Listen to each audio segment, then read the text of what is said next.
Hello to all on this glorious, auspicious occasion, UKYA Day.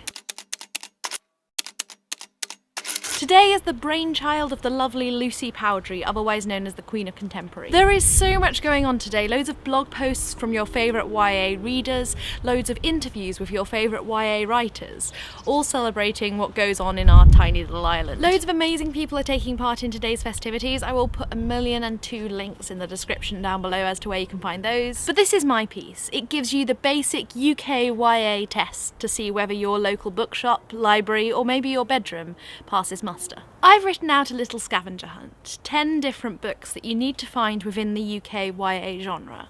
You can go to your bookstore, your library, your room, and see which of these you can find. The rules are that you can only have one book counting for each category, and that they have to fall within the genre of UKYA, as hard as that can sometimes be to define. So I decided to start by trying the test out on a store I didn't think could fail, Waterstones Piccadilly, a place I actually used to work. This is by some definitions the biggest bookshop in Europe, and with its recent huge expansion of the children's section, its YA section I hoped would pass. My first task was to find a blue book, and I instantly struck upon Murder Most Unladylike by Robin Stephens. Unfortunately, straight away the question of what is a UKYA author came into call, because although Robin Stephens grew up in Oxford, she was born in California. Does she count?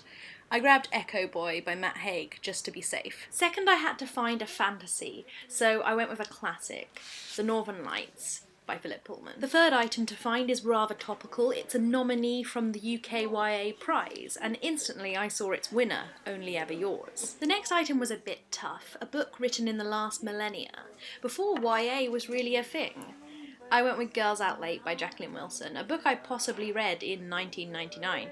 Then I needed a book that championed diversity, and I didn't need to go far. Lisa Williams' The Art of Being Normal with its transgender protagonist suited me perfectly. For a book with over 300 pages, I seem to remember that more than this would do, but I thought I should double check, just in case. For a book written under a pseudonym, I actually had a bit of Googling to do, but then I realised Darren Shan isn't actually called Darren Shan. For a series with 3 or more books, I went with an old favourite, the 12-book Cherub series by Robert Muchamore. And the final 2 books to find, a book I'd read, I went for Holly Smale's Geek Girl, and in fact found a bonus, All That Glitters, her new book, a book I'm currently reading. And finally, something all good bookstores should have, a book you haven't yet read but want to. Everyone on Twitter was going on about Solitaire, so I thought I'd finally give it a go. Of course, I couldn't get out of the store without purchasing 1 or 2 or maybe 1,000,000 titles. Not buying books is really hard, guys. So Waterstones Piccadilly passed with flying colours. It could have probably passed 3 or 4 times over. So tell me in the comments down below, or maybe make a video response. Go through your bedroom, go through your local store, see how many of these you can find, what you score out of 10, and what books you use to fill these categories. I'm really interested to see. Other than that, I will see you in my next video. Bye guys.